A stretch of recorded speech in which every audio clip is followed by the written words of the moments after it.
Olá, boa noite. Sou Emmanuel Muscular e vou falar sobre genética animal, basicamente nos bovinos. O que os olhos não veem, mas o bolso sim. Aumenta a produtividade por meio das modificações da genética animal dos bovinos superiores. Falaremos sobre os melhores genética e produção de bovinos. A importância dessas suas técnicas é alcançar o progresso genético do rebanho por meio da seleção de animais superiores e sua utilização com o país da próxima geração. Ou seja, melhorando cada vez mais os bovinos para podermos comer a melhor carne, e quanto melhor der mais carne para nós, melhor.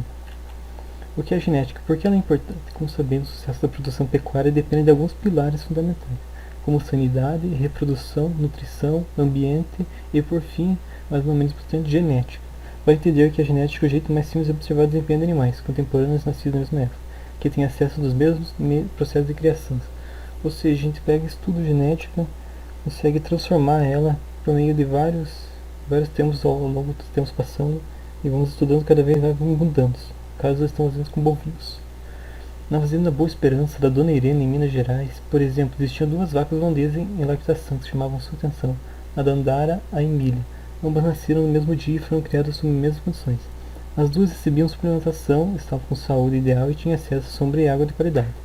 Entretanto, a Dandara produzia 10 litros mais de leite por dia que a Emília. E por mais que a Dona Irene melhorasse a dieta da Emília, ela não tinha potencial para responder esse aumento de produção. Isso porque esses fatores genéticos faziam que produzisse menos que a Dandara. Ou seja, a Dandara tinha um fator genético muito melhor que a Irene. Então, eles pegaram ela, usamos o caso da Dona Irene, por exemplo, mas a genética foi um dos principais pilares que ajudou a aumentar a criação de gado no Brasil. Ou seja, eles pegaram essa genética e começaram a desenvolver cada vez mais e cada vez mais foi melhorando. Um breve histórico sobre o monitoramento genético no país.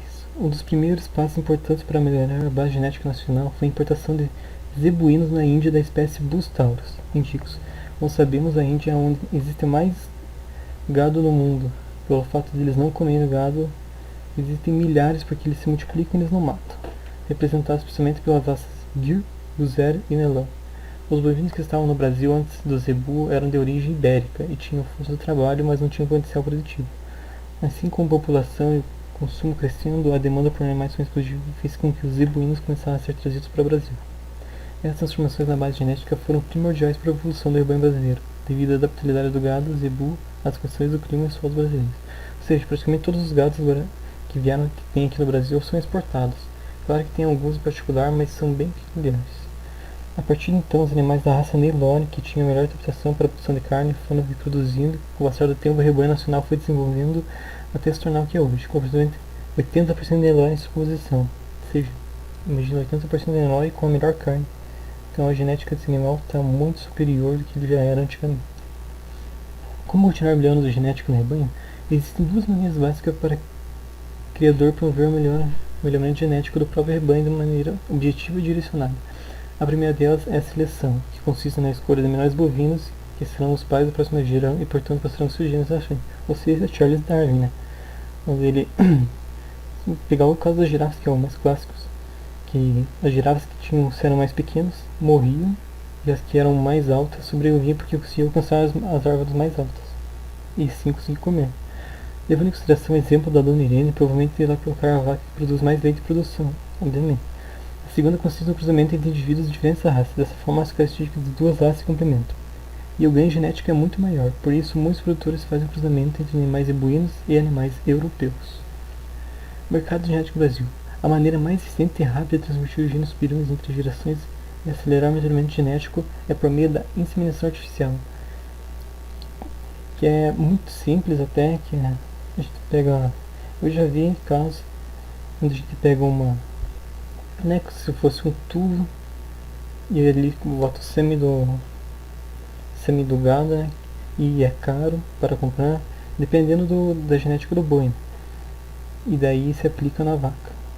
Segundo o relatório da ASBIA, Associação Brasileira de Inseminação Artificial, foram comercializadas 3,8 milhões de doses de sêmen em 2018, o número 14% superior de 2019. A pecuária de corte é responsável por 9,6 milhões das doses vendidas. A raça Angus teve a maior participação nas vendas, 50%. A demanda pelo consumo industrial impulsionou essas vendas. E apesar do crescimento, o volume de doses vendidas ainda é muito baixo. Para entender as fêmeas em idade reprodutiva no Brasil, aproximadamente 80 milhões Segundo dados acadêmicos, aproximadamente 10% das fêmeas são inseminadas no Brasil. De acordo com a Associação Nacional de Criadores dos Estados Unidos, (AAB), foram comercializadas aproximadamente 25 milhões de doses de sêmen em 2018. E como o país possui em torno de 40 milhões de vacas em produção, mais 100% das vacas americanas são inseminadas. Isso mostra que temos muito caminho a se andar. Muito mesmo.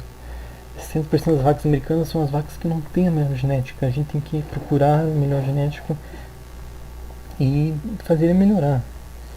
Tipo, então assim nós vamos ter um bom melhoramento genético.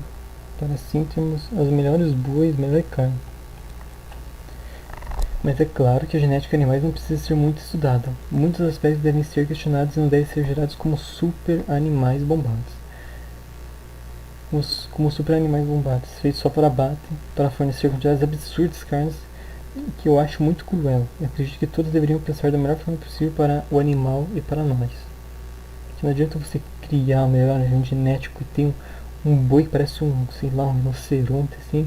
Você acha que o boi vai gostar disso? É claro que não vai gostar de morrer, mas pelo menos que ele tenha uma vida saudável antes de morrer.